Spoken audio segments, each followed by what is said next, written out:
인물중심 기업 분석 CEO 톡톡. 안녕하십니까, 곽보현입니다. 오늘은 금융주주에서 최장수 회장이 된 김정태 하나금융그룹 회장에 대해서 이야기해 보도록 하겠습니다.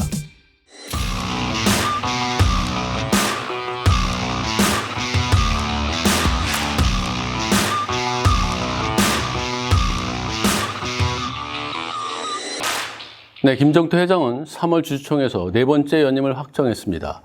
임기는 1년으로 이 1년이 지나면은 하나금융그룹 회장으로서 10년의 대장정을 마무리 짓게 됐는데요. 그래서 오늘은 비즈니스포스트의 김디모데 기자와 함께 김정태 회장 이야기를 해보도록 하겠습니다.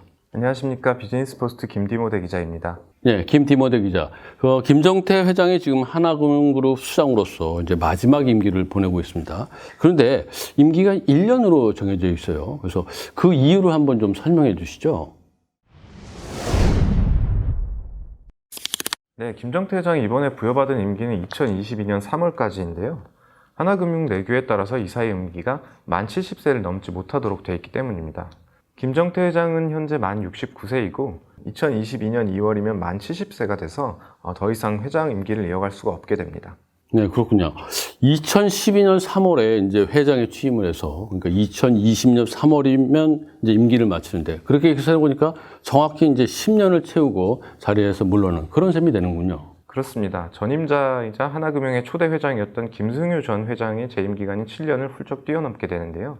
주요 금융지주 전반으로 범위를 넓혀봐도 10년을 다 채우지 못하고 물러는 나흥찬 전 신한금융회장을 넘어서 최장수 금융지주 회장에 오르게 됩니다. 10년 재임이라니 금자탑을 세우는 만큼 마지막 임기 1년도 그 의미가 굉장히 크지 않나, 이런 생각이 드네요.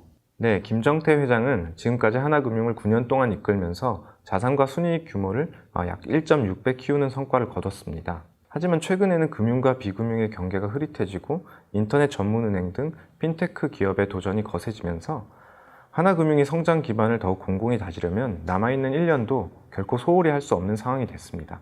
김 회장이 자칫 새로운 성장의 DNA를 마련하지 못하고 임기를 마치게 되면 리더십 교체의 혼란기에 하나금융그룹이 더 이상 도약을 하지 못하고 도태되는 일이 일어나지 않는다고 장담할 수가 없습니다. 금융시장의 상황이 참 엄중하다, 이렇게 볼 수 있을 것 같아요. 자, 그렇다면 김정태 회장이 마지막 남은 이 1년의 임기, 어떤 부분에 좀 초점을 맞춰서 일을 하고 있을까요? 김정태 회장은 올해 신년사에서 올해가 금융의 변곡점이라는 점을 강조하면서 생존과 지속 성장을 위한 전략으로 플랫폼, 글로벌, 사회가치금융, 이렇게 세 가지를 제시했습니다. 이러한 기조 속에서 3월에는 조직 개편을 통해 디지털, 글로벌, 그리고 ESG 이렇게 각각을 담당하는 부회장 체제를 마련했는데요. 김정태 회장은 분야별 부회장이 있음에도 직접 각 과제를 챙기는 모습을 보여주고 있습니다. 그러니까 디지털, 글로벌, 그리고 ESG. ESG는 이제 얘기하면은 환경, 사회, 지배구조 이렇게 되는데, 어쨌든 이 세 가지가 이제 주요 과제다, 이렇게 얘기한 것 같아요. 자, 그러면 구체적으로 이 분야에 대해서 어떠한 노력들을 지금 기울이고 있나요? 우선 ESG 분야에 대단히 적극적 태도를 보이고 있는데요. 4월에 ESG 경영 선포식을 열고 올해를 하나금융그룹의 ESG 경영 원년으로 공표했습니다. 김정태 회장은 2030년까지 60조 원 규모의 ESG 금융을 조달하고 공급한다는 목표를 제시했습니다. 60조 원의 ESG 금융 규모는 KB금융의 50조 원, 신한금융의 30조 원을 훌쩍 뛰어넘는 수준인데요. 그만큼 ESG를 향한 의지가 강하다고 봐야겠죠. 이외에 2050년까지 탄소 배출과 석탄 프로젝트 금융 잔액을 제로로 만들겠다, 이런 계획도 세웠습니다. 네, 그 ESG 경영은 금융 분야뿐만 아니라 기업 경영 전반의 화두라고 할 수 있는데, 적극적으로 ESG 분야를 선도하겠다, 이런 의지가 좀 엿보이네요. 자, 그 다음에 얘기될 게 이제 글로벌입니다. 자, 글로벌 분야는 좀 어떻게 진행되고 있나요? 글로벌 사업 의지 역시 ESG 못지 않습니다. 김정태 회장은 2025년까지 하나금융의 글로벌 이익 비중을 40%까지 높인다는 계획을 세워두고 있는데요. 올해 본격적으로 글로벌 사업에 박차를 가하고 있는 모습입니다. 최근 하나은행은 국내 은행 최초로 대만 타이페이에 지점 설립 인가를 획득했습니다. 이르면 김 회장 임기를 마치기 전인 내년 초에 문을 열 것으로 보입니다. 또 성장성이 큰 싱가포르 자산운용시장 진출도 앞두고 있는데요. 얼마 전 싱가포르에서 자산운용사 설립 예비 인가를 획득했습니다. 또 네이버 자회사 라인과 함께 2018년부터 준비해온 인도네시아 디지털은행 라인뱅크도 6월에 공식 출범을 했고요. 인도네시아 디지털 시장 공략에 속도를 내는 모습입니다. 지금 예로 든 게 이제 대만, 또 싱가포르, 그리고 인도네시아 이런데 정말 여러 나라에서 그 사업들을 확장하고 있는 그런 모습이 보이네요. 네, 이 밖에도 해외 지급 결제 사업인 GLN을 자회사로 분사하는 방안도 추진을 하고 있습니다. 독립법인으로 GLN 서비스가 출범하면 글로벌 결제 서비스 사업을 확대하는데 더욱 탄력이 붙을 것으로 보입니다. 글로벌 해외 분야는 이제 그렇게 진행이 되고 있고, 또 하나가 이제 강조했던 게 이제 디지털 분야인데, 이 디지털의 사업성과는 좀 어떻게 나타나고 있나요? 가장 두드러진 것은 역시 마이데이터 사업입니다. 하나금융 4개 계열사는 지난해 1차 마이데이터 허가 때 심사가 지연이 됐었는데요. 올 들어서 심사가 재개돼서 지금 예비 허가까지는 획득을 했습니다. 특별한 문제가 없으면 본 허가도 어렵지 않게 승인을 받을 수 있을 것으로 보입니다. 네, 마이데이터 사업 그러면 이제 금융회사에서 개인에 있는 신용 정보를 활용해서 여러 가지 이제 사업을 펼치는 뭐 이걸 얘기하는데 8월부터 이제 본격적으로 사업이 진행되면은 뭐 그 이전에 본허가를 다 받게 되면 문제가 없을 것 같아요. 그러니까 디지털 분야에 새로운 먹거리를 창출해내는 그 일들을 이제 본격적으로 추진하겠다 뭐 이렇게 볼 수 있겠네요. 김정태 회장은 여러 계열사의 모바일 앱을 간편결제 서비스인 원큐페이 중심으로 통합하는 방안도 추진하고 있는 것으로 알려졌습니다. 마이데이터 사업과 함께 흩어져 있는 계열사의 그 디지털 역량을 한데 모아서 시너지를 낼 수 있을 것으로 생각이 됩니다.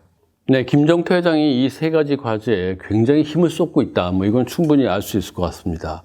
그런데도 뭔가 좀 부족하지 않나 이런 느낌이 들어요. 왜냐면은 그 하나금융그룹이 KB금융그룹이나 뭐 신한금융그룹처럼 지금 금융지주에서 1, 2위를 다투는 그런 그 상황은 아니거든요. 그렇다면 기존 사업을 계속 키워나가는 그러니까 유기적인 성장이죠. 이거 말고 인수합병, M&A를 통해서 단숨에 키워나갈 수 있는 방법, 즉 비유기적인 성장, 이것도 고려해 볼 수 있지 않을까요?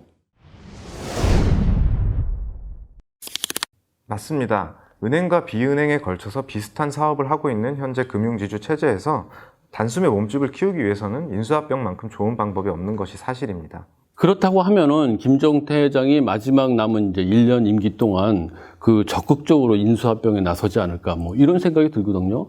작년에 하나손해보험을 인수했으니까 이제 이번에도 인수합병에 승부수를 던지지 않을까 이런 생각이 들거든요. 김정태 회장은 재임 기간 동안 대체로 인수합병에는 좀 부정적 태도를 보였는데요.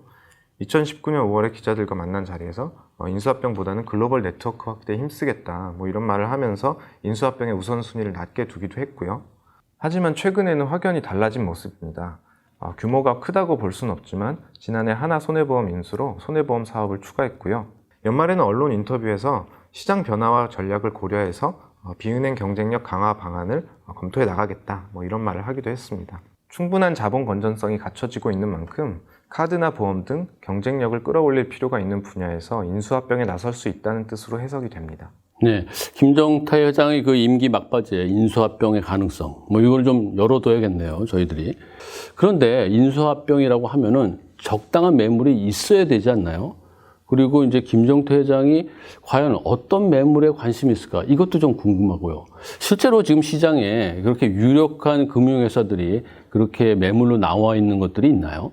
아무래도 가장 뜨거운 매물은 시티은행 소비자금융 부문이라고 할 수 있는데요. 시티은행이 4월에 국내 소비자금융 부문에서 철수하겠다 이렇게 밝힌 이후에 소비자금융 부문의 전체 매각 혹은 자산관리나 신용카드 부문을 별도로 부분 매각하는 방안 이렇게 여러 가지 가능성이 떠오르고 있습니다. 하나금융이 이 가운데 카드 부문을 인수한다면 오랜 기간 정체되어 있는 하나카드 점유율을 끌어올리는 데 도움이 될 수가 있습니다. 시티카드의 가치를 두고 시장에서 평가는 엇갈리고 있는데요. 그래도 김정태 회장으로서는 인수합병을 고려해 볼 만한 매물이라고 여겨집니다. 네, 그렇군요. 그런데 이제 시티그룹은 뭐 한국, 국내뿐만 아니라 뭐 아시아 전체, 또 중동, 유럽 이런 여러 지역에서 이 소비자금융 사업을 중단하고 있어요. 그렇지 않나요?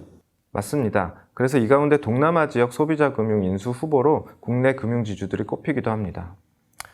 김정태 회장이 글로벌 사업에 강한 의지를 가지고 있고 또 최근에도 동남아 사업을 공격적으로 하고 있기 때문에 시티그룹 동남아 사업 인수를 타진할 가능성도 배제할 수가 없습니다.